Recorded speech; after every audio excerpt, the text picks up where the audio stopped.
Alrighty, folks, welcome back to another episode of the Uncomfortable Chat. I'm Steve Wheatcroft, your host.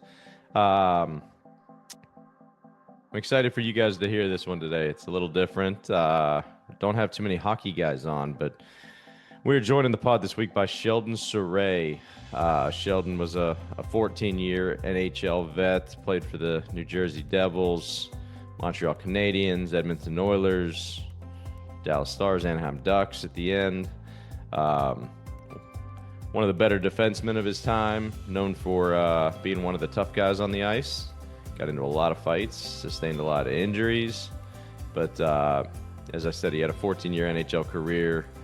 Then he did what a lot of athletes do. They go down that road of not knowing what the heck to do after retirement. He'd already started to venture down the road of alcohol and drugs and got himself down a bad path. But similar to my story, got himself the help that he needed, came out the other side, and is enjoying his journey through sobriety now. And it's a great story. He's as most hockey guys are, they're great storytellers. They're great guys. They're fun to be around. And Sheldon's no different there. We got introduced through a good friend in the golf space, Jason Williams. If you're listening, thanks, Willie. Appreciate you, brother. But yeah, it's an awesome conversation. It's a lot of fun. It's great to get to know Sheldon a little bit, hear his story, and just glad to see he's on the other side of things like I am and enjoying the better side of life. So hope you guys enjoy this one. I really enjoyed filming it. And yeah, without further ado, Sheldon Souray.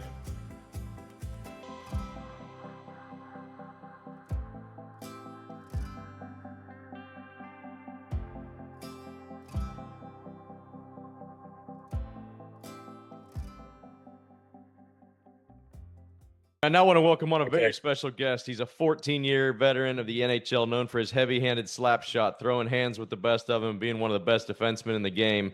He now spends his time as a 3 handicap on the links and uses his story to help others both in and out of sports. A true legend in all sense of the word. Welcome to the pod, Mr. Sheldon Souray. How we doing, brother? Damn, dude, I wish I had a agent like you when I was playing. Could have made more money. Hype man. Thank you for having me on, Weedy. You're my hype man. Thank you for having me on, dude. You're one of the greatest. Everyone says it, and I'm happy to be here. Thank you. Man, I can't thank you enough for coming on. We got connected with, from Jason Williams, a good friend of ours through the Adams Golf and, the golf community. And if Willie says you're a good guy, you're a good guy. And man, it's great to dig into your story a little bit. I'm excited for the listeners to hear about it. And no, it meant a lot for me to kind of dive into your story as well, because as you well know, we've both gone through the athlete side of things, the sobriety side of things, and it's nice to know that you're not the only one out there in all sense of the word. So I'm fired up to get it going here, man. Let's dig into the important stuff here. Let's start with your golf game. I'm curious how 106 mile an hour slap shot translates to the game of golf. I assume anything under less than like a 200 ball speed got to suck for you. Well, the thing that's kind of a negative for me, is like people think because I can shoot a puck that I can just mash a golf ball. And as I've moved along in my professional work, which is discovery, playing with a lot of PGA golfers and stuff, you learn pretty quick that it ain't the size of the dog in the fight. These guys now, they just absolutely kill the golf ball. I play a lot with Minwoo and Kurt Kitayama in Vegas, and I mean it's really something. But I love golf. That's and this awesome. little guy loves golf. This is my little guy Ollie. He just never met a camera he didn't love. But dude, I love golf. It's been I don't know. It's opened my world. I met some of my very best friends in the world now, or I've met on the golf course. Through my relationships with golf, which is crazy. I just never thought. And I started playing golf later in my life, so I never thought it'd be as a big a part of my life as it is now. Oh, that's great though. It's and you're one of the best places. We were talking off air about discovery and how good it is, and the golf's one thing, but the atmosphere is great. But more than anything else, you get to meet some incredible people there and get to have some fun. Who's the? I know you play a lot out at Summit. I know you play up at Gauzer up in Idaho. Who's the usual group? Anybody specific you play with, or is it just a big hodgepodge? No, we got a big group. Summit is a lot less golfers. Summit is more of it's one of the only places in Discovery that's kind of a home for a lot of people. It's Yep. their first home. So a lot less golf centric there. There's Dexter Fowler. I just mentioned the pros that Yeah. we have: Colin Morikawa, Minwoo Lee, Kurt Kitayama. Kevin Ah comes out. Harry Hall's around there, Vegas guy. Yeah. So we have some really good golfers. So we can always find Dexter Fowler. I think I mentioned Yep. him. Chris Bryant. So we got a really good group of athletes there too who like to play golf. Shane Victorino. Yeah. Every athlete loves golf. It's Yep. it's it's really incredible. Not every athlete loves soccer or hockey. Yep. Every athlete loves golf, and it's just it. Isn't that incredible? It's so Yes. wild. But in Gosser, yeah, we have a game. We have a standing game. There's Gretzky and Elway and Brendan Morrow and Brett Hall, who we talked about. He was just here for a couple of weeks. One of the original guys in Gosser, Pat Burrell. Yep. Yeah, Colt when he comes in town. We got a really, really, really great group. Gaza Ranch is it's really an incredible place. Yeah. It's I've kind of heard. like being part of two discoveries Yeah. No kidding. because It's you have the lake club, and they're and then you have completely the golf, different and the too. golf is completely different and Yeah. just both really special and magical. Yeah, really just I'm so grateful that I've had the opportunity to be here in Gaza, be a member here, and now like serving out some retirement here, And I know we'll talk about it, but I was going to give this all up when I got sober because I'm Yeah. like, well, I can't be in a place that is, they Yep. like to have fun and drinking and stuff, and I'm like, I don't think we can live there anymore. And thank God I didn't because I enjoy this place more now than ever, Yeah. Yep. because I can enjoy it now. Exactly. And you can find different ways. I mean, obviously sobriety is a new route for both of us, or it was at one point, right? And it's very new. You don't know what's safe, what's not, how you're gonna be able to handle certain situations. And then the more you get into it, the easier you realize, like, why the hell did I ever drink? And now you realize you can go it and Totally. you can hang with those situations. You can watch everybody just get smashed all the time and it doesn't really affect you. And it's just, life's better on the other side. So why are you gonna go back, right? Yep. But Yep. well, I do want to dive into your hockey career because you did play a little hockey in your day as well. Are you the only guy in NHL history whose career got started by not playing a hockey game? I need you to talk about the fight that you got into as a junior, and then got suspended for the year. Oh. Well, what happened was it's kind of funny. So I think you're talking about this story, which is when uh I always played like with older players, like I always played a division up, right? Yep. And so I was trying to prove myself, always the cockiest kid on the block, but I was big, I was Yep. always big. And so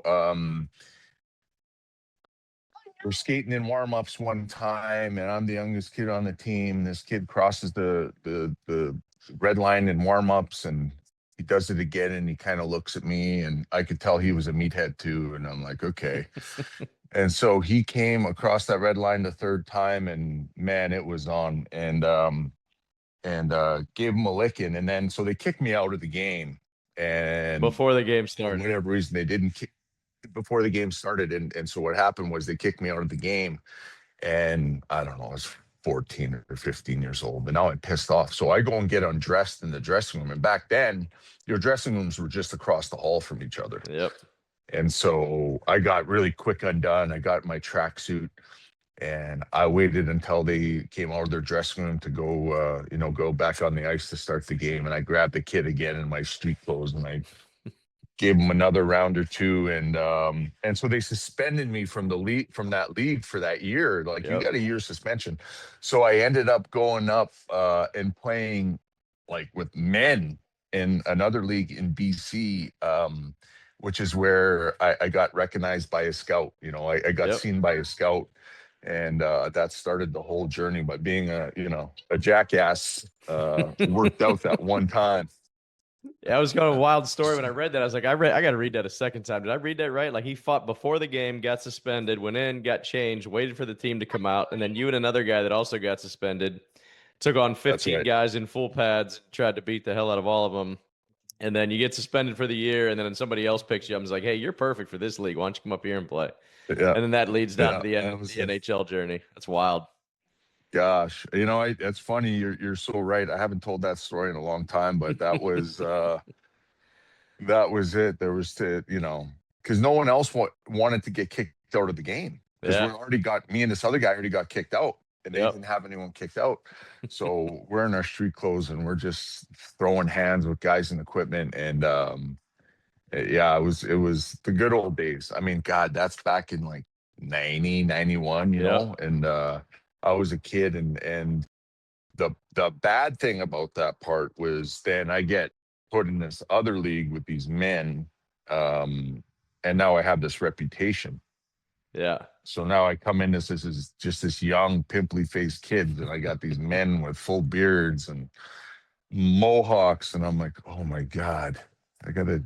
And you're the 15-year-old they brought in to be the enforcer. I'm the 15-year-old. I was calling my mom and dad, and I'm going, I don't think I'm cut out for this. I just give it a, Well, it obviously worked, right? It turned out. Yeah, it toughened you up a little bit. You get drafted in 94 by the Devils in the 3rd round. You go 71st overall. They basically told you to keep working on the offense and the defense, but your role in the team is going to revolve around you being the tough guy on the team. Give me a sense of what you were feeling when you finally got on the ice for the first time as as an official NHL hockey player, right? Was it nervousness? Was it excitement? Were you awestruck by some of the guys out there? Like, there's a different level. Like when I played the first time on the PGA Tour, I know that you get the different nerves than you've ever felt in your life. But what was it like taking the ice for the first time? I know it's the same ice you played on since you were 10 years old, but it's so different at the same time, right? Well, it's the atmosphere. You don't Correct. play in front of, in juniors, we had a pretty good junior team, and we'd play in front of, the building was maybe 7,000 people. We'd play in front of 4,000, and we were one of the best teams in the league. Yep. So we were never really playing like that. And I didn't know the guys on the other team. I knew, but you go and you play your first exhibition game. I'll tell you a funny story. So, I was drafted in the 3rd round. I was rated pretty high that year, and I fought one of my best friends. He got traded to a team that was our rival, and he was a real tough guy. He played in the NHL. Actually, he's the guy who got me sober, and he wrote a book. His name is Brant Myers, called Painkiller. So Brant got traded, and I remember we had a real tough team, and everyone was like, "Hey, our tough guys." Now I'm 17, and these guys are 20. And they're like, "Hey guys, you just, you let that guy just sleep tonight. We don't want any nonsense." And I put my helmet on, and I said, "You know what? I'm going to first shift." And they were all like, "What?" And so I told the coach, "Hey, put me out there first shift." And we did, and we went at it. And he was surprised, like, "You want to fight me?" And I'm like, "Let's go." So anyway, I broke my leg. Thank God, or else I would have, had nose surgery that night too. But big mice, yeah. So anyways, I fell through the rankings, and so when I got drafted the first time, they had they had my name on the back of my jersey when I got drafted to New Jersey, and I thought that was like, wow, because no one who was falling through the cracks like that had a jersey with your name on it, right? Yeah. And so I go to training camp that year, and I have a really good training camp, and I signed a contract before the season started. That year was 94, and that season we had a lockout. So I got sent back to junior while the team had a lockout. But the exhibition game, I'm playing against the Rangers, and we're an MSG, biggest rivalry in the league. I'm out on the ice, and I get caught on a 2-on-1 coming down at us, Gretzky and Messier. Now, these are my two idols growing up playing. I'm from Edmonton. Yeah. And our coach was Larry Robinson, another Hall of Fame defenseman. And Jacques Lemaire was our coach, preach defense. Anyways, they come down, 2-on-1, back of the net, probably easiest goal they've ever scored. So I come back and I sit on the bench, and I'm looking up at MSG, and it's pretty sold out because it's the Rangers and the Devils, right? Yeah. And so I'm looking up at the scoreboard, and I see Gretzky, Messier, and I see Souray in there, and Larry Robinson comes over and he taps me on the shoulder. He goes, "Hey, kid." I go, "Yeah." He goes, "Pretty cool, right?" I said, "Yeah." And he goes, you know what? The game's right fucking out there. Get your head in it. And I'm like, oh shit. Um, so that was like my welcome to the NHL moment. It just, after, it took a couple games, but after I kind of got the sense of the moment, the Yeah. grandeur of it all, as it just then becomes your job. Yep. Now you're just doing what you do, what they tell you to do. And that's why I think coaching for me, I was so lucky to have great coaches coming up because so much of it's coaching. We're all pretty good, coming up. You're a pretty good golfer, you're pretty good. But you really need to take the next level. You need people who can recognize what they're working with and Yep. make you better. And I had that. And I'm lucky. I'm so grateful because it turned into a pretty good career for me. Yeah, there's a handful of guys in every sport that have the natural talent that they can get away with a lot of shit in their lives and, get out there and have some success. But for the most part, 99% of the guys out there have people that are helping them along the way. And they're, because you can't do it all on your own. I mean, there's very, very few that have ever been that talented where they just walk out there and be like, yeah, I am that good. I don't really need help. But yeah, it's to have the right people around you in all circles helps a ton out there. But that's really cool. So Messier and Gretzky, that's it, huh? 2-on-1. You couldn't stop those two. I couldn't stop that. No, my stick wasn't long enough. It's That's funny when you now look and just because go. Gretz is. That's when you go, Mom. I hope you got a picture of that. And then you just tell everybody that you stopped them. Like I had these two animals coming at me, but I stopped them. They don't need to know they scored. Telling the story 30 years later, and I'm just, I'm like, I'm reliving it right now. Every time I tell it, I'll tell you another story, which is super cool. Is my dad got to meet Wayne Gretzky when he was alive, and the first time that we met Wayne, I had played against him early in my career, but we had this lunch one time that our friend Russ Cortnell had set up. He used to do this lunch out in LA, and it was during the Christmas holidays. So, anyways, my dad comes in from Canada. He meets Wayne, talks to Wayne, and we get in the car after. And I'm driving back, and my dad's looking out the window like this of the truck, and I go, Dad, that's so sick, right? Wayne Gretzky? And he looks at me, and he's got this tear rolling down his eye, and he goes, Son, I knew you're going to be great, but he goes, that is the coolest thing that has ever happened in my life. And the aura of Wayne Gretzky at that moment, never meeting him before, was so huge. And now he's one of like my good buddies. Like, I played in the Shadow Creek member guest with him. He's like a real friend. And I'll tell you even cooler stories. When I got married in 21, my dad passed away in 16, and that affected me. And I know we'll get into the addiction part of it. That gave me an excuse to really be like, okay, now I have an excuse to let out all this steam. But it was COVID. My mom couldn't travel from Canada because the borders and everything were all shut down up there. And so we have this wedding. We have about 75 people. It's beautiful. We do it in Gosser. Tess's dad makes a really beautiful speech. And, I don't got any family there. I got my best buddies and stuff there, but I don't really have any family. And Wayne stands up and he leans over and he goes, mind if I say a few words? So, of course, right? And so he goes on and says how proud they are of me. And he said, he put his hand on my shoulder, same thing. And he goes, Sheldon, your dad, Richard, would be so proud of you. He's looking down on you right now. And he just loves it. And whatever he said, and I just fucking lost it. Right? I'm like, but I think back on that, it's like, what I would have never met and become friends with Wayne Gretzky unless I was at Gaza Ranch. Yeah. So again, golf made it, not hockey, golf made that relationship with them. And when I think about it, and I think like, damn, Wayne Gretzky, like, he's a part of my life. And that was a huge thing for any kid who's growing up. They say, don't meet your idols, right? Yeah. You'll be disappointed. And God, I think that's the biggest crock because that man is, he's Wayne Gretzky. He's the great one in every sense of the word. I'll give you a very quick one. That's an incredible story, and I can't believe he got up and actually spoke at the wedding too. I mean, it goes to show who he is. And my first year on tour was in 2007. There was an event at Greyhawk out in Scottsdale. It was at the end of the season, and I'd made about $9 on tour that year, and couldn't get the year done fast enough. And I was like, this is the last one of like 8 in a row.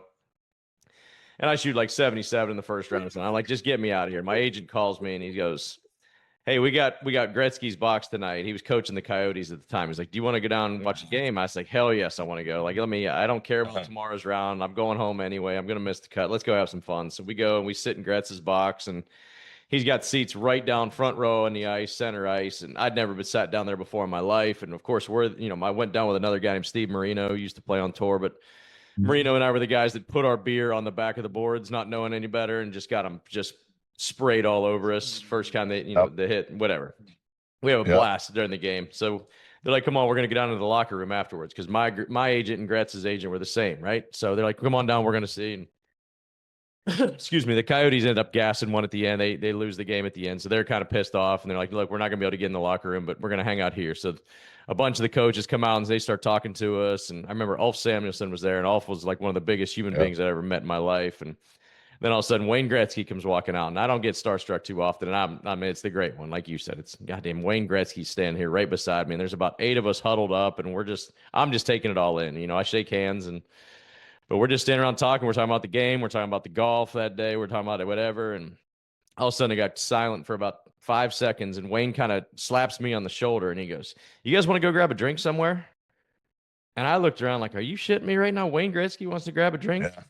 And they're like, "Yeah, let's go grab a drink." So we ended up, we're trying to figure out, because the stadium is nowhere near where we were at. And they're like, let's go to, I think it was Mastro's. And I was like, where the hell's Mastro's at? And it's like, I was like 40 minutes away. Turns out it was a quarter of a mile from my hotel. I was like, we're going to get boxed tonight now.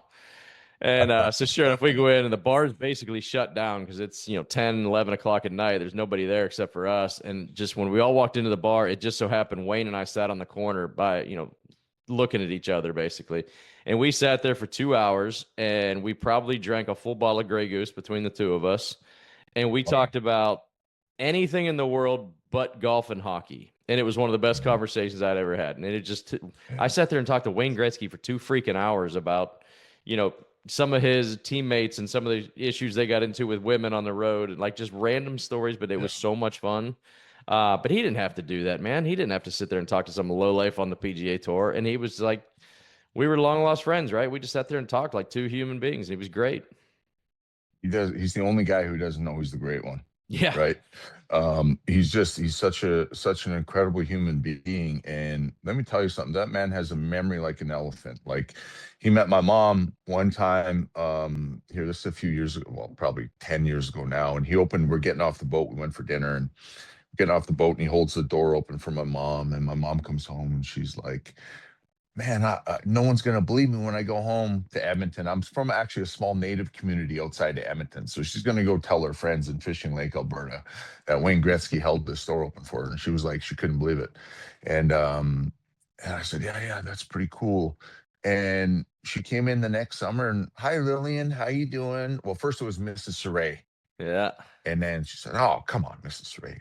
Oh, okay, Lillian, like he's just, man, that guy. And still today, as much as I'm around him, I'm still like, well, I just got a jersey signed. Like, I don't have anything for Ollie's room. Well, that's not true. I got a couple of balls signed by Minwoo and Colin, but nothing that I can really put up on a shelf. Jack Eichel gave me a stick. I guess that'll go in there. But I got a jersey signed by Wayne. And I said, Wayne, can you sign this jersey? He goes, I'll get you one. And I go, no. So I go and buy one, right? And he signs it, and he goes, are you just having this, or are you going to give it away as a charity or something? I said, no, I'm going to put it in Ollie's room. And he wrote Ollie a message. Like, he didn't even ask twice. He just did it, Awesome. And I don't know, it's these little things. Like, I guess for you, if you're around Tiger Woods all the time, maybe the luster wears off, or, Jack Nicklaus or something, but kind of doesn't. No, I'm still kind of Wayne Gretzky, and yeah, man, again, golf is like, gave me a better relationship with him than playing hockey against him did, which is so wild. Yeah, he used to play a lot more golf. There was a pro-am down in Greenville, South Carolina, that he and his wife would always come and play, and it was a running joke that Janet would win every year. And they were checking her handicaps left and right, but they would come down there, and it was just, there was a different corner when he was on the putting green, and it's like, oh shit, it's Wayne Gretzky right there, and you're trying to putt and you're trying to warm up, but it's still Wayne Gretzky, man. It's the same thing with us with Tiger. When Tiger would walk on to Torrey Pines, we knew that was the first time you were going to see Tiger all year, and Tiger come on the putting green, and all of a sudden my practice went kind of halfway to hell, because I'm just like, I'd hit 3 putts, then watch him hit 5, and then hit 3 putts, watch him hit a couple more. And it's still, I mean, I'm like, I don't care. And I'm a fan. I was a golf fan before I was a professional golfer. So it's Yeah. still Tiger Woods, man. And it's still Wayne Gretzky. And it's Yeah. just, but Well said. again, you get to play with him every day and you got to, he got to score on you with Messier. So there you go. I'm sure he tells the story same as me. He probably tells all his buddies back in, Florida now, sitting around Exactly. DJ and Freddie Couples saying, once in this exhibition game back in '94, Yep. um, I got this I'll young ask him if he's. defenseman on his heels. He had no chance. Yeah, I'm gonna ask him. Yeah. Let's fast track it a little bit up here. So you get up until your trade to the Canadiens, you'd always been known as the physically imposing defenseman. But during your time in Montreal, you evolved into a genuine offensive star, culminating with the 2006-7 season where you rang up 64 points, 26 goals, 19 power play goals, which is a record for defensemen, a 6-point game, and an all-star selection. What was it that year that kind of kickstarted your the offensive portion of your game? Where'd that come from? Well, it was kind of a slow burn. My first really good offensive year was 03, 04. I think, Yep. my season high in goals was 3, and then it was 13, and then it was 20 something. Yeah. Right. I think there's a couple different things. I think opportunity. I had a lot of injuries when I played. So I know I played like 14 years, but I was in the NHL for 19. I was getting paid for 19 years in the Yeah. NHL, right? I just had a lot of injuries. My career ended on an injury. And so I remember I was sitting in a press box in Montreal one time, and I just had another surgery on my hand, and I'd missed almost a year. And I was kind of on it was teeter-tottering on like if I was gonna even have a career, if I could even be physically healthy enough to do it. Well, I'd just gotten married. I just had a baby, and I was like, the doc said, "Well, I don't know if you're," and I'm like, "Doc, don't tell me all the I don't know." It was like, what's the timeline to come back from this? So he gave it to me. I'm sitting up in the press box one night, and there's these two scouts that were sitting beside me, and I don't even know if they knew me. At that point, I was not a guy you'd easily recognizable hockey player, except for my size, maybe. But I'm sitting in the press box, and there's these two scouts, and they're talking about our team, and we had a decent team, and they said, Montreal would really be, man, what they could really use is a big physical defenseman with a heavy shot on the power play. Man, if they had one of those, and I'm sitting there and I'm going, damn, like that's me. Like why? I'd never seen it like that. I always just thought I was gonna be happy to hang on for another year, get another year or two contract, and just be in the NHL, have fun, have to fight when I had to. I always wanted more, but being a good player is a lot less stressful than being a tough guy. Yeah. You don't have to worry about getting your head smashed in front of 20,000 people every night, right? And so I'm like, I think if I come back from this injury, I got to give it all I got, you know? Yep. And so I came back from the injury and status quo. Now, it's not like I could fight every night because I had a bad wrist. And so I was playing, and I came back, and I was ready to play, and I was kind of having I was doing better than I had in the past, and I had a coach that really believed in me, and he said, we're going to get you on the power play. And once 6 other defensemen got hurt, I finally got a chance to play on the power play, and we didn't suck, and then we're actually not too bad. Yep. And then, oh man, I scored a goal, and then whatever. And so it just was a slow burn until I got to that point where it's like, okay, this is you're coming in. We don't worry about fighting that guy tonight. We're Yeah. gonna need you. They take a lot of penalties, whatever. And so I had a pretty good year in 03, 04, and that felt really good. It felt like, oh man, maybe I could be a better player than I felt like I was pretty good, but then you get to that level and it's like, yeah, you think you're pretty good, but then you see Yep. Chris Pronger, and you see Nicholas Lidstrom, and you see, these guys who are Scott Niedermayer, Scott Stevens. So you're not really that good. And I just got a little bit of confidence, a little self-belief, and I got put in a situation where I could be better than I was before, or a chance to be better. And where opportunity what's that meets preparation, you Yeah. could have some success. And probably the most important part of it is I had some really, really good teammates on the power play. Really, really good offensive players. Our captain Saku Koivu would go and get every loose puck, and they just said, get it back and let me shoot it. It's not that I was like they didn't know every time that I'm trying to score or whatever, but the coach was like, you rip it, and if you hit him in the foot and break his foot, no problem. Yeah. So I didn't have any stress. It's like, Yeah. okay, they're not putting all this pressure on me to like, oh, you got to do this, you got to do that. And we just started clicking and we started having success, and then that was it. Yeah. That's kind of how it went. That's Um, incredible. No, you basically just turned into a weapon, right? It's a weapon they didn't know they had, and then all of a sudden you get a little bit of success, which fuels more success, and it just mm, spikes from there. So that's really cool, though. It's not something you normally see in hockey. I wouldn't assume. Seeing a guy yeah. go from just a complete defenseman role to, yes, he's the enforcer, but he's got a little bit of offense here and there. But to your point, it's like 3 goals versus 26 is a massive difference, right? And 19 power play goals is a Yeah. record at the time for a defenseman. That's just those are numbers that don't just pop up, right? Yeah, there's a lot of work that goes into that, and it's a lot of coaching, a lot of good people around you, good teammates around you. But I assume when that whole run started, you weren't looked at as a weapon on the offensive side at the beginning, and then all of a sudden you start putting them by everybody. Well, But no, no it's one awesome. knew. I mean, I guess my first NHL game, I scored a game-winning goal off a slap shot off the point. Played the Rangers, Yeah, and so I knew I could shoot the puck. Like I yeah, had that. I just, it first it took me 5 seconds to take a slap shot when you need to take a half a second yeah, because the game's so fast. So I had so I knew I could shoot the puck. Look, what I did wasn't what Sidney Crosby has to do. right. I'm not carrying a team. I'm not stick handling through everyone. I'm not backhanding, saucering it across the ice to it. But dude, I just had to shoot the puck that was passed to me. I Yep, had to cross check a guy in front of the net to be physical.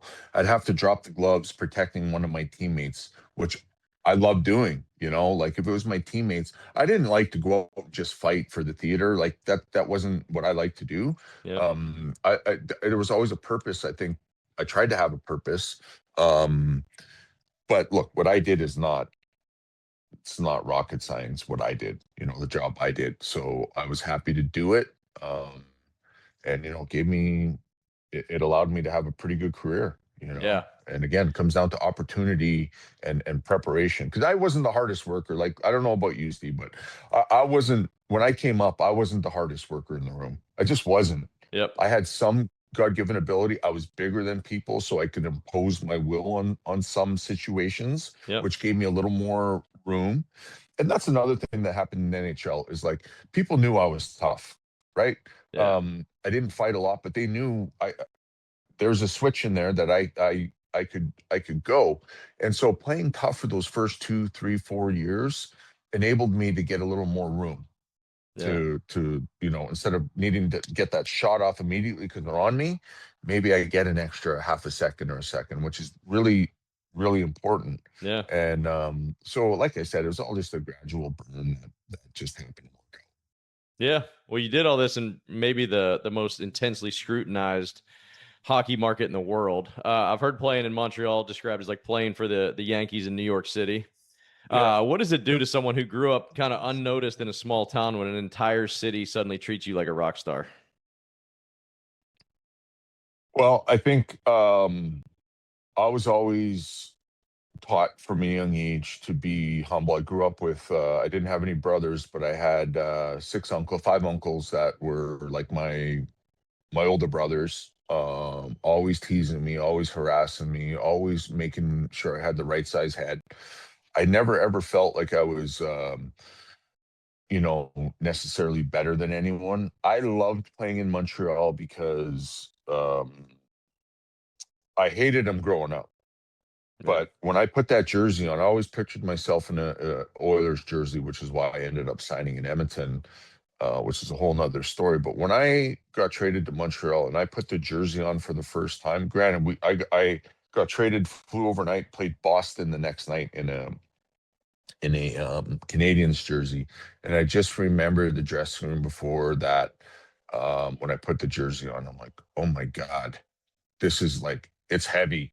Like this is, Yeah. I'm playing for a real, the most storied franchise in all of sports. Yeah. Um, and I just loved that. I took it on, like, they were really great to me. I think it's a really hard town to play in if you're weak. I don't know how the players do it now with all the social media. We didn't have a bunch of social media. We had a lot of news coverage from the English side and from the French side. I think a French player playing in Montreal back in the day, it was very hard for because they had to read both papers. I didn't Yeah. understand the French paper, so I didn't really care, you know. Um, and as I think you get a little more uh, experience, you start like I wasn't reading the papers very much. You know, Yeah. I knew if I had a bad game, I didn't need some guy who was Yep. watching the game to tell me.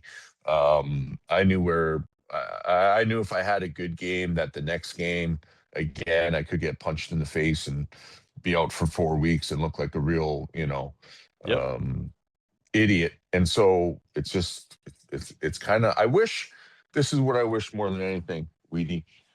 I wish that I had the opportunity to be sober when I played, Yeah. to learn all the things I've learned in my life and in sobriety and be able to have that when I played, because I think that I, I think that I would have had I really think that the sky would have been the limit, knowing Yeah. the things that I know. And everyone can say that, but I like to have fun off the ice.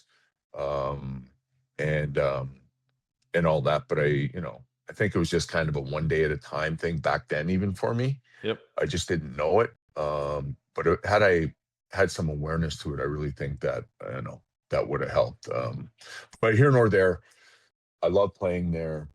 We got treated like a rock star. You pull up to a restaurant, sir, your table in the corner is over there. There's already some wine decanting. Give us the keys to your car. We'll park it. You lose, you pull up the valet. It's like, we're full. You go to the restaurant, you're like, hey, it's me. Let me in. Like, we're full. Yeah. Start winning again. We'll get a Okay. table for you. You start winning again and we'll get back at it. Well, when we lost, even back then when we lost, you wouldn't go out because you would just be at a table and everyone would be coming up going, what's up with the power play? What's what they asked me to other players. I'm sitting there with my daughters who are babies, and I'm like, what?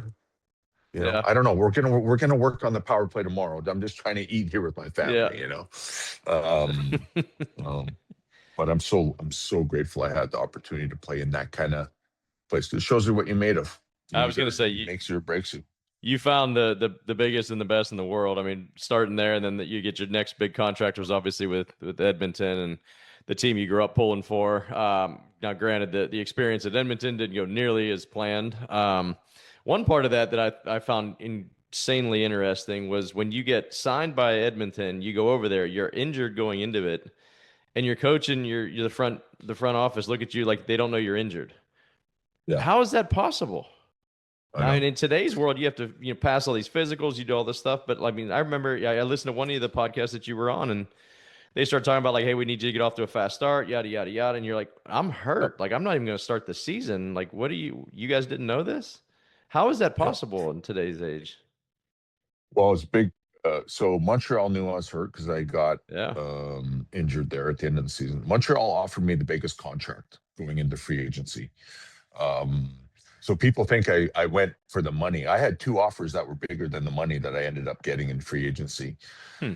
Montreal, I was going through a divorce. I just had another baby. So like a real baby. Scarlett was just born in May, and this was end of June, July 1st.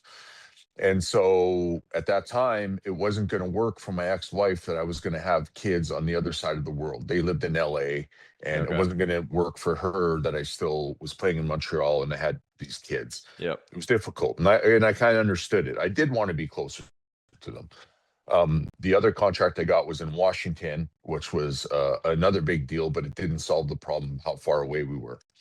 Those were the only two teams that knew that I was hurt and were willing to go through the process.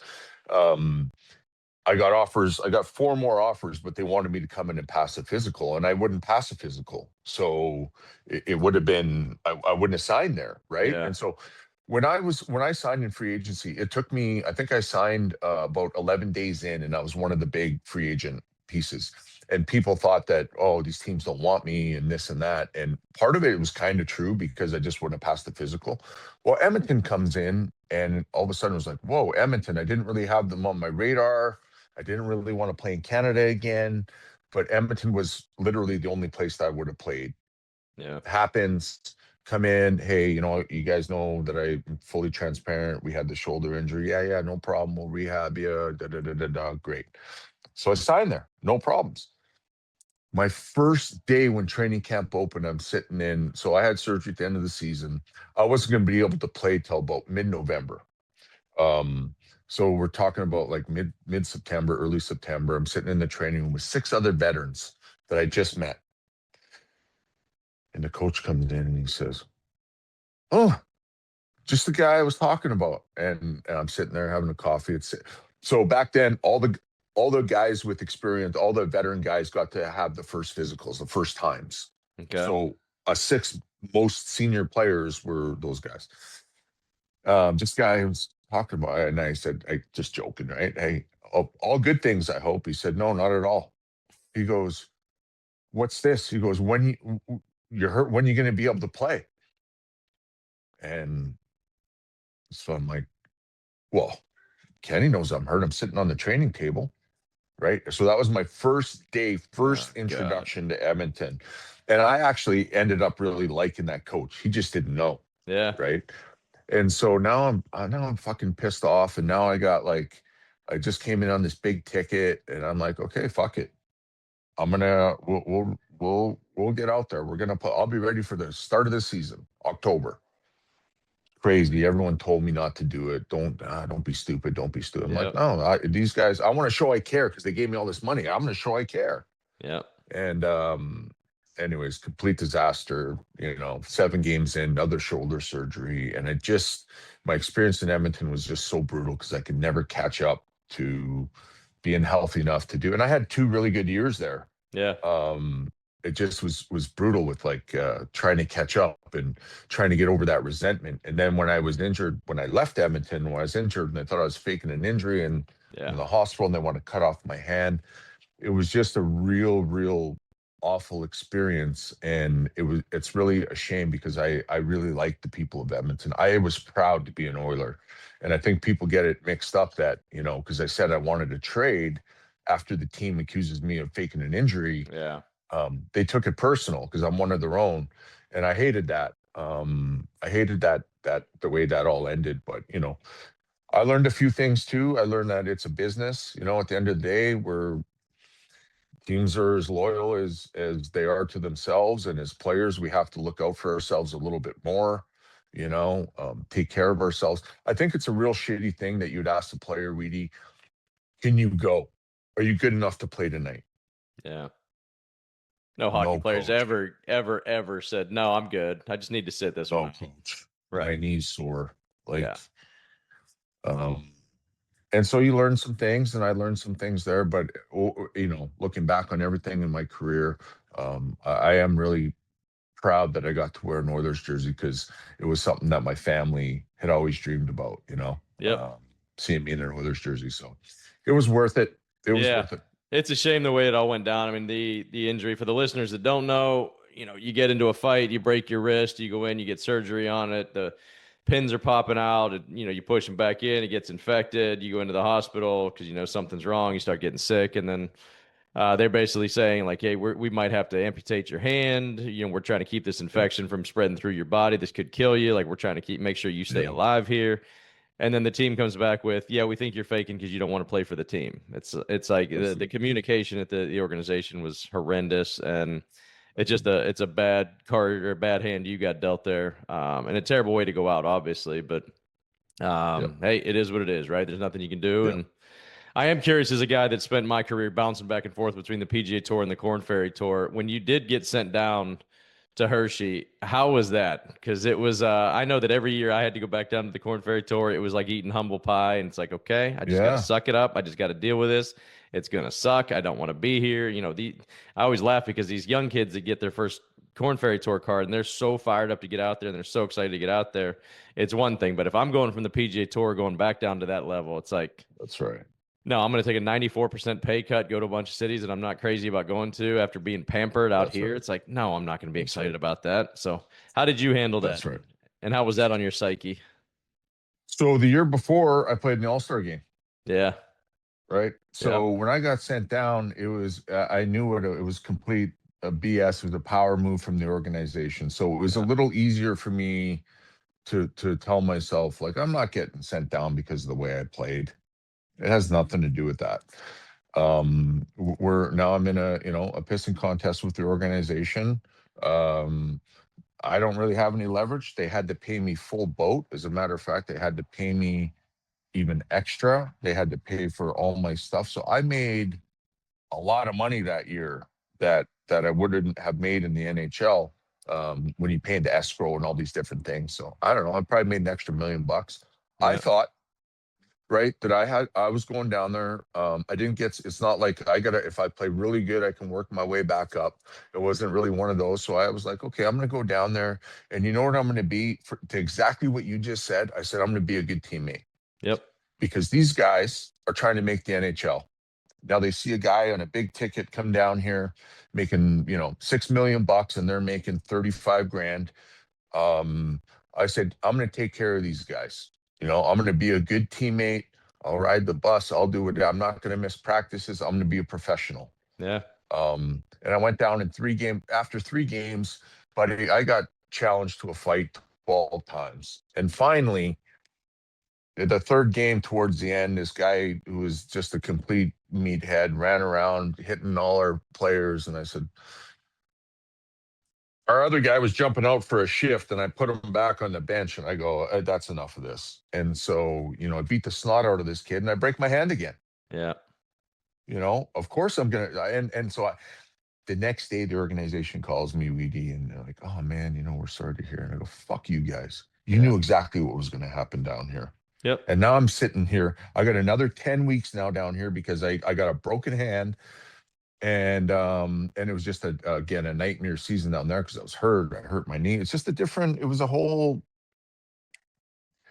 Thankfully, that season ended. They bought me out of my last year of my contract, and the minute the free agency opened up, Joe Newendike called me from the Dallas Stars, and Yeah. he said, "You still have some gas left in the tank, or do you still have some heart left in this game?" I said, Newey, I don't care what you're offering me. If you're asking me if I want to play for the Dallas Stars, Yeah. I'm in. I don't care about you. He goes, okay, we'll call your agent. Just need to know you had that. And I got a chance to come back with the Dallas Stars, a team I always dreamed of playing with.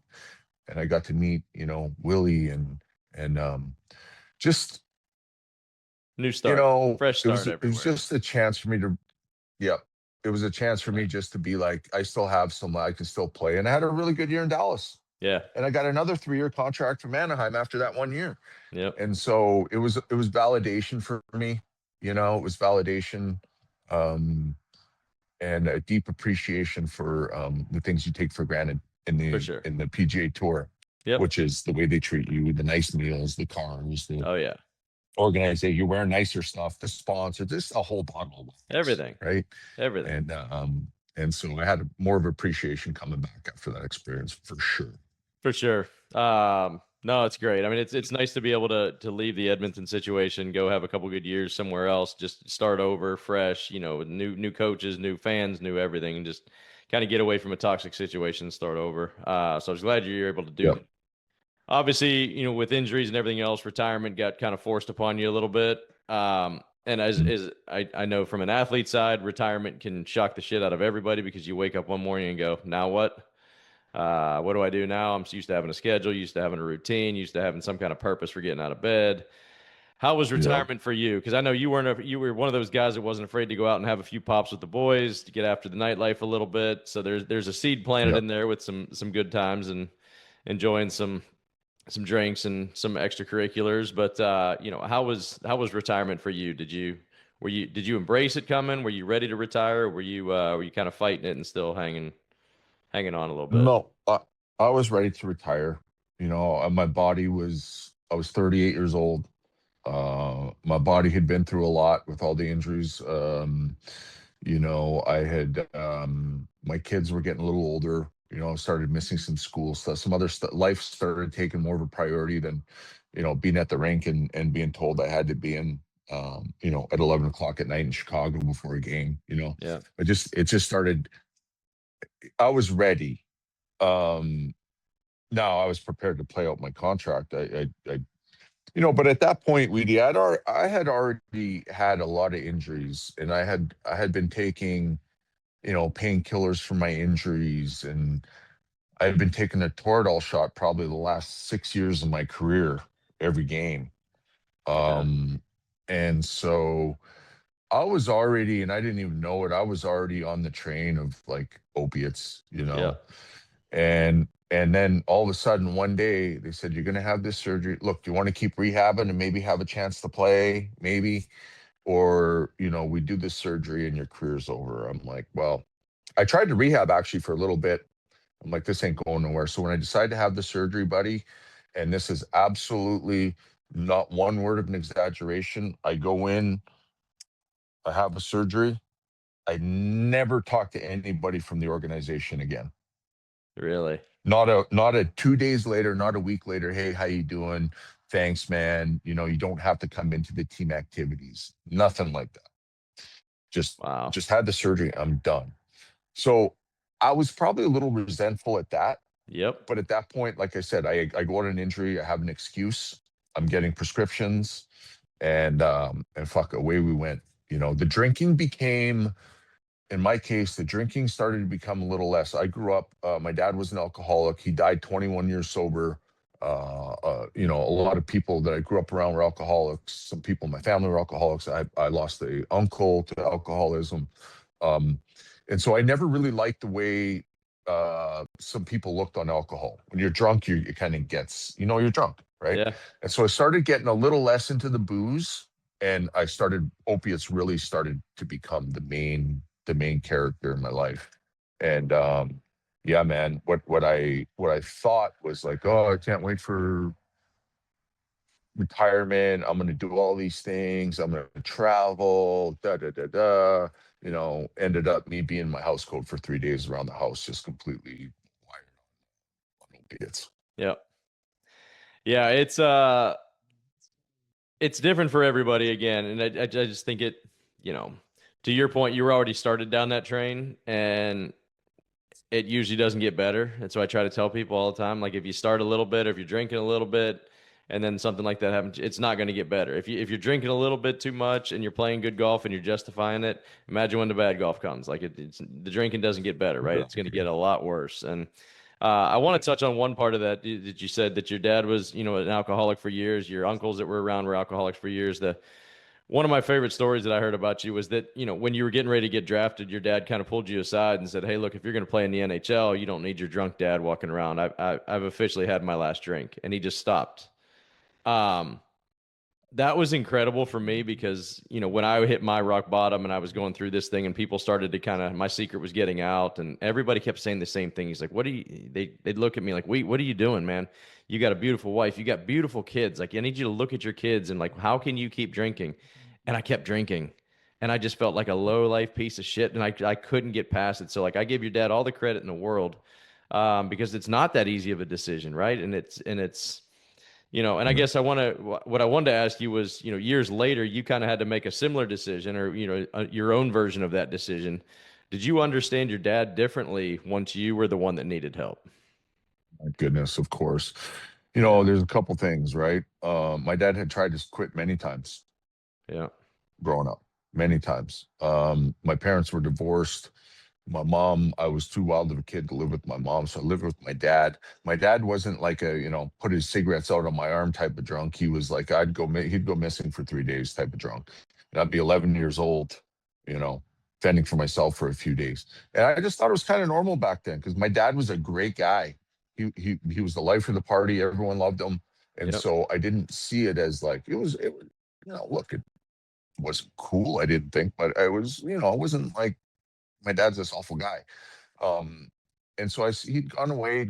And so when he said that, and it meant something to me, and I knew his sobriety meant something to him. Um, so every sobriety date, and this is before I knew anything about AA, I would send him a text, and it meant a lot to him. And at 15 years, I bought him a Rolex, which he'd never had. He was a truck driver, very simple guy, Yep. never, that was never anything on his radar. And so I was on this. This is the last story about my dad when he was alive. Is he used to come down quite a bit to stay with me in Vegas or LA or Gaza or wherever. And so I was in this relationship where we did this thing for TV, a made for TV wedding, which was all, BS. And my dad, I know he's seen through all that, and he didn't like where I was in my life. He didn't like the relationship I was in. He wasn't jiving with any of it. Yep. And so the last time that I seen my father alive, he was in Vegas, and he was going home that night, that afternoon. In the morning, he goes, "Let's go for breakfast." And so we went for breakfast, and just told me, just kind of talking, and he's going to move back to this place and be with, these people and whatever. And I'm like, okay, cool. I didn't seem anything unusual. And he said, "I got some stuff for you back at the house." And I said, okay. So we get back to the house, and he gives me the Rolex back. He gives me some other sentimental things back, like, a couple things I made for him when I was in wood shop in grade 8 and 9. And I'm like, "What's this, Dad?" He's like, I think I want you to have it. I want you to have it. He goes, "I don't wear the watch unless I'm somewhere fancy with you. So why don't you keep it?" I said, "No problem." And I was deep in my addiction at the time. Yep. And I know it was killing my dad to see me like that. Now I know what he was doing. He was like, I see what you're doing, and I don't want any part of it. Yep. And but my dad and I always had a relationship where, like, he was my dad, but at a certain point, right? You grow up and it's like, I'm my own man. Like, my dad wasn't going to tell me anything, Right. right? And he kind of knew that, and he stopped trying to do that. But I see now that he was just saying, I don't, I'm not agreeable to anything that's going on in your life, and I'm worried about you. Yep. And that was in early May of 16, and he passed away on Father's Day that year. And looking back on it now, like, I'm just so proud of the life that he lived, and he had the strength to get sober for something. You said it earlier. You have to get sober for yourself, but Yep. there are things that make you go, I do have a great family. I Yep. do have kids who deserve more of me. It's really hard, and it fucking sucks. And a lot of me doesn't even want to quit this, but I have to, or I'm going to die. Yep. So I look back on my dad. Um, Man, I couldn't have got luckier than having him as my dad. And he just seen I was in I had a real sickness going on. The disease was just way too strong, and that was his way of showing me, like, I'm not here for it.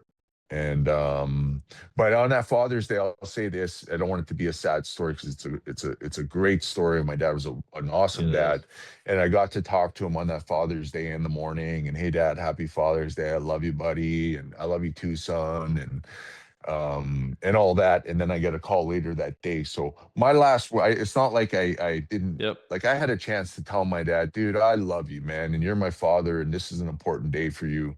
Yep. And hey, happy Father's Day to you too, son." And so we left it with that. And I see signs of my father around every day of my sobriety. Yeah. There's something that means something about my dad. Yep. So there's a symbol for me that means something about my dad, and I see it every day. And I'll tell you what, I see it at the times when I need to see it the most. Yeah. So I do believe that, there's something greater than us telling us that, hey, you're not alone in this thing. Um, Couldn't agree and more. that's a pretty cool feeling. Pretty cool to be aware of that.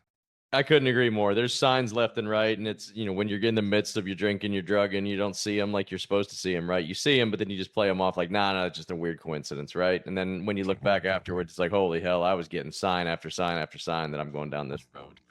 When did you start to notice that it wasn't just fun drinking and drugging anymore, and it was taking a different role in your life? It was early on in my addiction. You caught it It that was early fast. on. Well, yeah, dude. I mean, normal people don't go and doctor shop. Normal Yeah, people aren't buying pills off the street. First time I bought pills from my buddy, he said, "Hey, we can get a real good deal on 50." And now, meanwhile, I was going through a lot. And so I wasn't like 50. First time I bought 50, I'm like, this is gonna last me for friggin' 2 months, yeah. you know. 4 days 5 days later. later, Yeah, well, if I could he do the same deal on 100? Could he do the same? At the end of it, buddy, I was buying thousands of pills with tens of thousands of dollars cash on me in a CD gas station parking lot. yeah, And none of that's normal. yeah. And I knew that. It's just I couldn't. Every time I tried to stop, dude, I couldn't get a day. I Yep, just couldn't. Um, and so dude, I knew it was a problem. I just didn't know. I figured eventually one day I'm going to wake up and I'm going to have enough willpower to just say, okay, that's it. yep. Is that the way it worked? No, I was no, gonna no. say it's never that Ended up in easy. yeah, ended up in a hospital bed, You and me both. uh, fucking getting paddled back to life. And, again, it's crazy. It's super crazy when I look back on it, but there's so many more people who deserve to be here more than me. Look at these kids who have cancer. Yep. Look at the kid who tries drugs for the first time and gets a bad dose. Um, and so now I really do feel like it's my responsibility in my life to carry this message of love and kindness and hey, if I could do it, and I say this because my buddy Brant said it. When I seen my buddy Brant get sober, I'm like, if that motherfucker can get sober, I can Yeah. get sober. And now that I've been sober, I would tell anyone, I tell everyone, I'm like, dude, if I can get so, trust me, if I can get sober, anybody can get Yep. sober. And I do feel like it's a responsibility and a privilege to be able to do that when there's so many other people who don't get a chance to be here. Um, Living amends, I guess. Yeah, no, I agree completely. And, when I was getting ready to go to rehab, I was in the hospital and I knew I was headed there right after I got out of the hospital. But I remember like the sickness was so real that as I'm sitting there going, okay, I got to, get myself to rehab, which is 20 minutes away, but I think I got a bottle of tequila still in the trunk.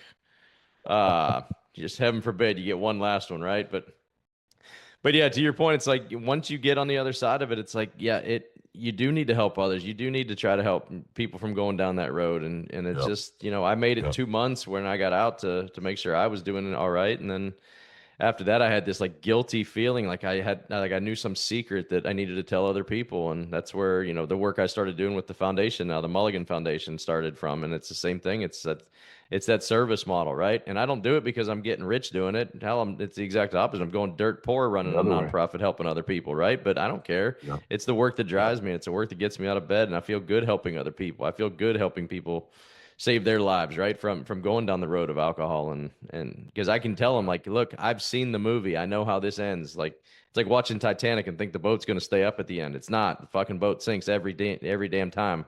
I can tell you because I've seen the end of this movie, right? And here's how you're going to go. And you don't think it's going to happen, just add yet to every sentence you're about to say, right? I still have a job. I haven't lost my job yet. I haven't wrecked a car yet. I haven't gotten a DUI yet.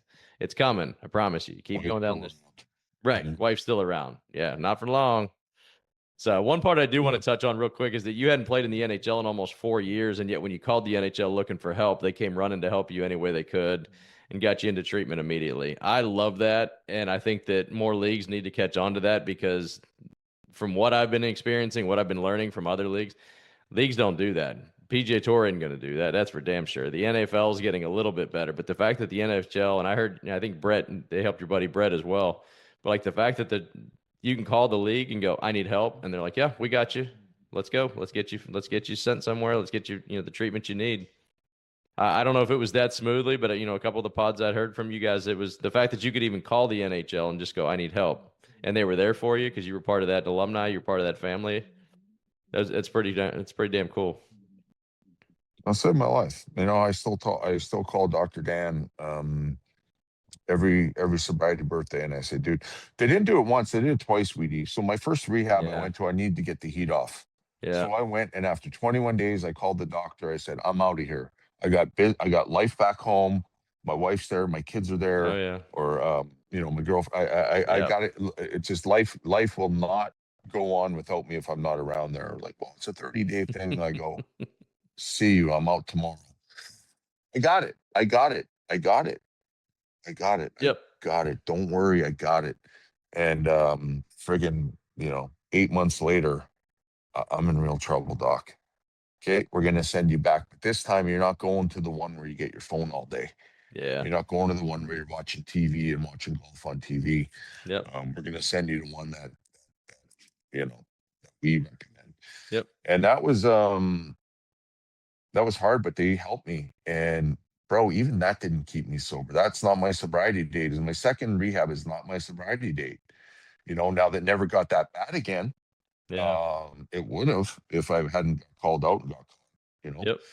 But yeah, I'm so lucky because we do have a great tool in our belts. If you want to get help as hockey guys, we can get help. They're willing to help you. My buddy Brant 4 times, which is really unusual because they're typically, they're going to help you. But at some point it's like, come on, bro, you got to help. It's not a game.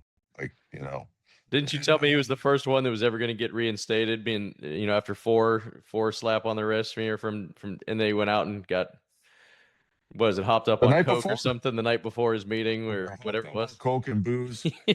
He did his meeting. They said, okay, he did his meeting. That was at 6 a.m.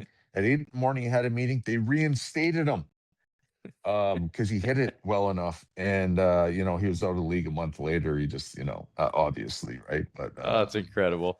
Yeah, dude, it's what a ride. What a ride. And to be able to be sitting here with you and talking about, being on the other side of it is just, I'm sure you feel the same way because we talked about it. It's just, man, I wouldn't trade my problems for anyone else's right now. I'm so lucky, and, days come and go where sometimes they're good, sometimes they're bad, but every morning I get to get up and be grateful and do some of these practices that they say in the book.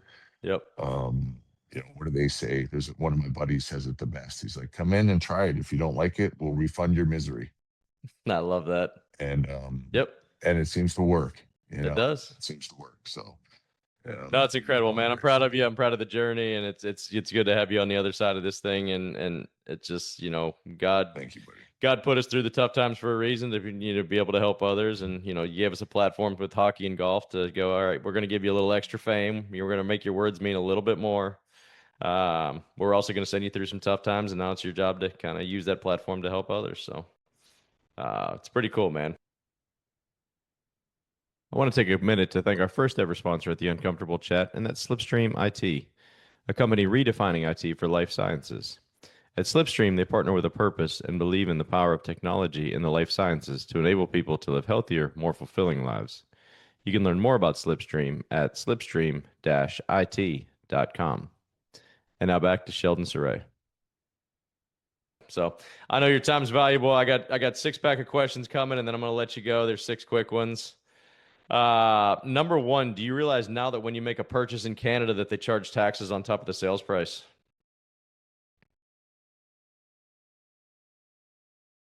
Try to buy a car back in the day. Well, didn't they always do it? Yeah, didn't you try to buy a car with cash back in the day? Oh fuck, that was in America when I signed my contract. Oh, the year I signed from. Oh, I thought it was in Canada. No, it was in Washington State, and I never had a dollar to. I didn't have 2 nickels to rub together, and so when I signed that contract, I got a big signing bonus. And I remember the guy when I went to the Jeep store. I asked for the guy wouldn't help me first of all, and I asked the guy. I said, "How much is that Jeep over there?" And he said, "Well, that one's this price, but these ones over here are kind of the entry line." And I'm like, "Fuck you!" I go, "How much is that Jeep?" And he told me. So I went to the bank and I said, "Give me a cashier's check, 35 grand or 34,000 it was." And said, "Okay, sir." And they gave it to me. I go back in there and I throw it on his table, on his desk, and I said, "There you go, 34 fucking grand. Like, give me that car." And he goes, "Well, it's actually 36, 818. There's taxes." I go, back to the bank. I'm gonna need another cashier's check. That's That's what you get for awesome. being cocky and a know-it-all, right? Yeah. Man, I've I'm an got idiot. When I read that, I loved the story because I had a similar one where I was playing in a tournament. It was the tour championship here for the Corn Ferry, and I was like the bubble boy, and I had to play well that week to get my tour card back. And I was struggling through the front nine, and I hit this shot on a par three. It almost went in the hole, and then dribbled off the edge of the green, goes in the water, and I just whacked my 4-iron off a tee marker. And when I did, I kind of snapped the grip. And I didn't even hit it that hard. It just happened to hit perfectly where it dented the grip and, broke the club. I was like, God dang it. And sure enough, I'm on national TV doing it. And so the next day I find out that I see the rules official and I go, am I getting fined? He's like, look, man, I know you're under some heat this week. It's your hometown event, yada, yada. Like, we're not going to fine you for this one. Well, about 2 months later, I get an envelope in the mail saying, hey, fill this with $500 and send it back in. It's a fine for that day. And I was like, are you fucking kidding me? So I sent a You letter told into the me. to the commissioner. I was like, man, he told me. I talked to the rules official. He was there next to me, yada yada. So I end up and they're like, look, you're gonna have to pay the fine, man. You're on national TV. You broke a club on national TV. So I know the commissioner really well, right, at the time. So I go to Bank of America and I go, give me 500 $1 bills. And they give me 500 $1 bills. And I pull them all out and I crumble them all up and I'm like, mangle these things and I throw them back in the paper bag. And I go walking into the commissioner's office. And as soon as he sees me come around the corner, he just starts shaking his head. He goes, just pay the fucking fine. And I go, dude, I'm not paying this fine, man. I should not have been able, I should not have had to pay this thing, yada, yada, yada. And he goes, fine, give me 250 then. And I got 500 crumbled up $1 bills in this bag. And I looked at him and I go, 250? And he goes, just give me 250. And then he smiles at me and goes, what's in the bag? I go, don't worry about it. I'll see you tomorrow. Same thing. It's like it's what I get for trying to be all cocky about it. I got 500 wrinkled up $1 bills. Idiots. Number two, who was the best shit talker during your time in the league? Is there a good trash talker in the NHL? They're all great. I would say the best shit talker that I know is Brett Hull. Oh yeah. Yeah, yeah. Oh yeah. Does it translate to Oh the yeah. golf course too? Because I know he Oh gets after it yeah. on the. Oh yeah. But he's a Yeah, good golfer, yeah, he is. so he's a really good golfer actually. Yeah, he'll let you know if you hit a good shot or a bad shot. Yep. More bad shots. Yeah. Oh yeah. Yeah. But he Good was to like that know. on the ice too. He was very good, Yep. and the game came easy to him. Yep. So for other guys who would try harder or do this, he's like, you kiss ass, stop kissing the coach's ass. Like, dude, I'm actually asking. Yeah, he's great. He's a Best riot. guy Yeah. too. Yeah, I've gotten to Yeah. hang out with him a couple different times, and he's a riot. Number three, when you retired, what did you miss the most? The competition, the locker room, the paychecks, or being known as Sheldon Souray, the hockey player? Good checks. Paychecks? Yeah.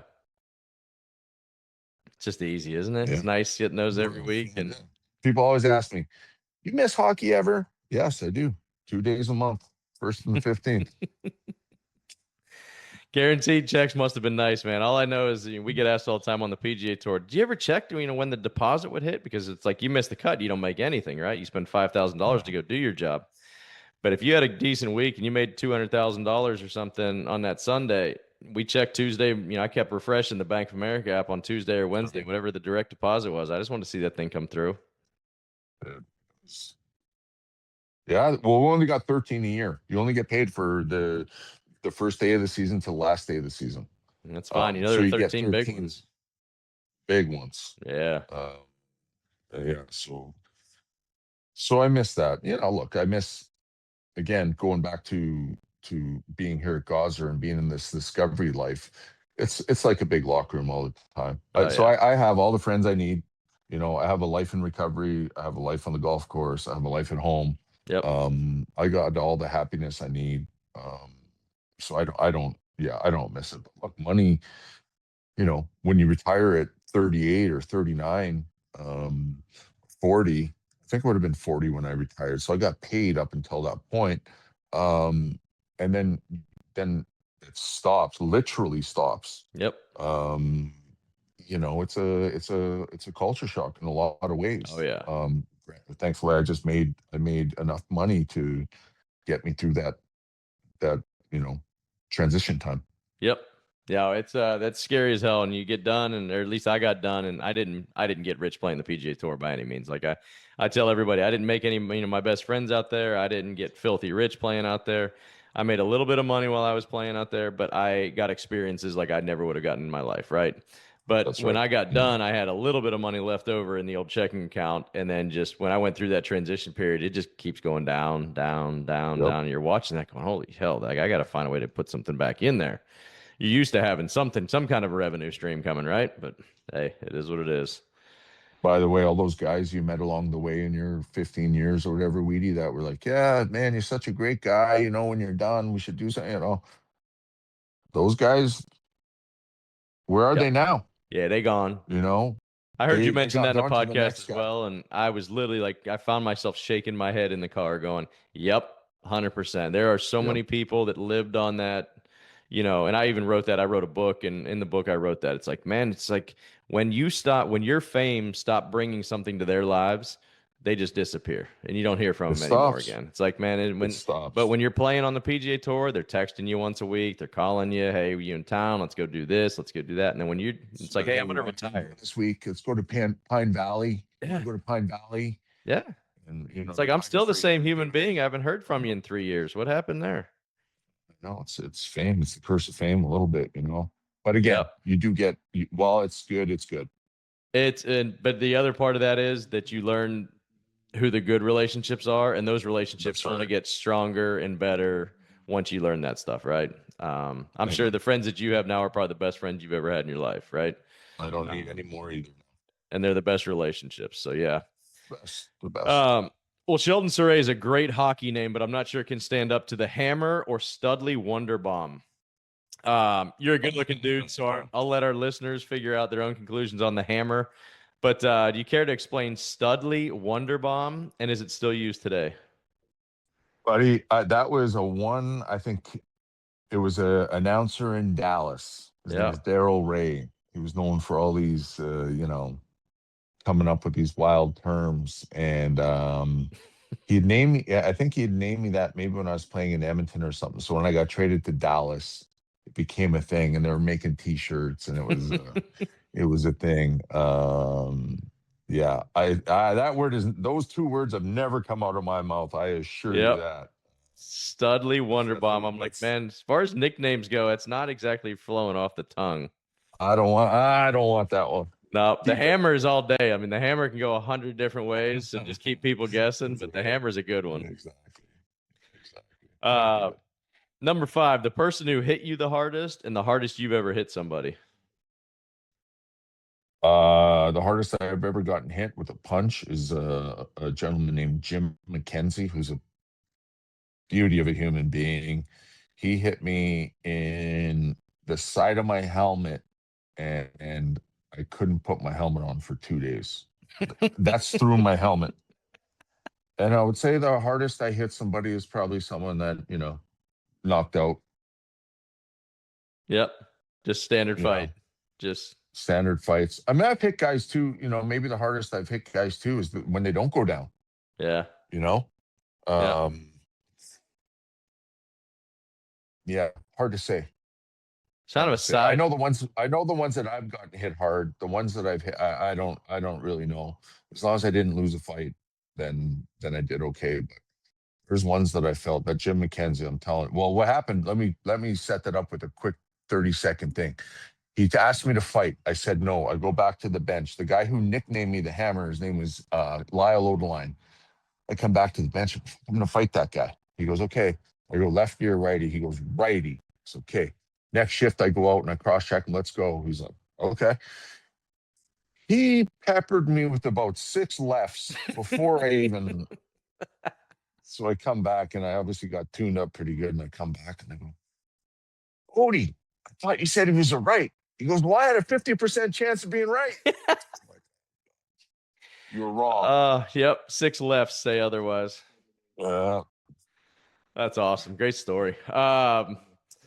Number 6, I'm going to pivot from my usual question here and ask something a little different. I want one of the toughest, badass, most masculine guys in the NHL to tell all current athletes what being tough looks like to you now. And what was the toughest thing you've ever done in your career? um, what tough looks like to me now is I could use 2 examples. I would say a guy like there's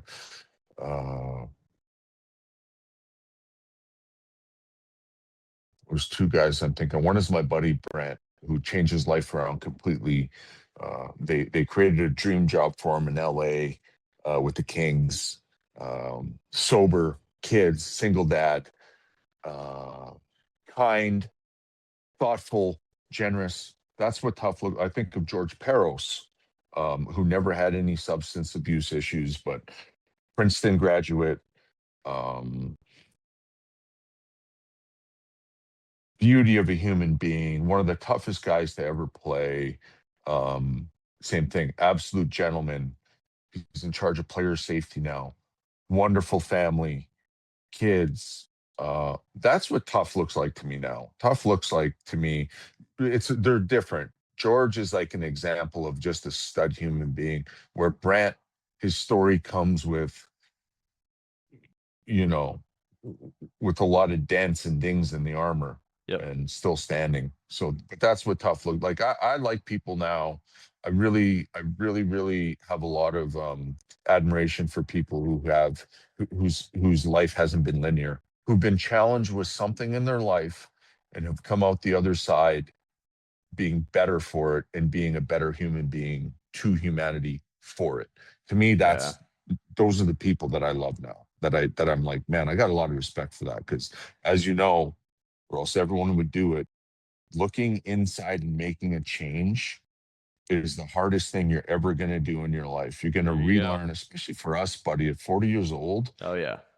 Relearning everything, rewiring my brain completely, to be selfish to selfless, is the hardest thing that I think anybody can do. But I will say this: anybody can do it. Yep. If I'm dead serious when I say this.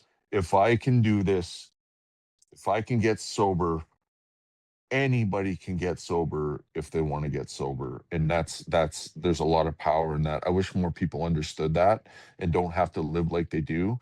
But that's guys like me and you, we just have to keep spreading the message. Yeah. And not the mess, just keep being an example. What do they say? Attraction, not promotion, right? Yeah. Just keep seeing that, like, life. I thought, buddy, when I got sober, my life was over. I thought I'd never have a fun day in my life again. You tell me I'm not going to have a birthday party or a Super Bowl and not be able to have a beer again or a glass of wine at a nice dinner, or go travel to Italy and not be buddy, I don't even think of that. Correct. My life is just so great. And again, just all these things I don't know. Sobriety has opened me up to being like, you know what? I don't got it, and I'm not as smart as I think I am. Yep. You got it, man. The tough stuff before that you think that, it's, I got to be the tough guy here. I got to take this all in. I'll be fine. I'm a guy. Like, I'll handle all my shit. Like, no. You think you're weak when you ask for help, and it's the hardest thing you'll ever do, but it's the greatest thing you'll ever do, because at some point you got to understand that I can't fix this shit myself. I'm going down a nasty road. If it was that easy to fix, I would have done it one of the 38 times that I tried. Yeah. So yeah, it's, that's the thing for me now. It's like the guys that are, quote unquote tough are the ones that aren't afraid to ask for help and, to get themselves in a better place, because life's too short to be, wasting it, going down that road where you're just wasting it because you're too stubborn to ask for it. So, no, man, I'm proud of you. I appreciate you sharing the journey, man. I've been looking forward to this conversation for a while, and I love the story, man, and keep telling it because I know it helps people all around, and that's why I'm doing what I'm doing. And I love having guys like this Yeah. on where it's a good, genuine conversation, man. It's great. We're gonna have to play some golf sometime together here soon, and but I'm happy for you, man. You look happy, you seem happy, you talk happy, so it's a good place to be. Yeah. Thank you, So buddy. I keep appreciate you Ollie in having me line. on. And yeah, I got to keep this little guy in line. Well, we'll probably have a weedy picture on our wall at some point.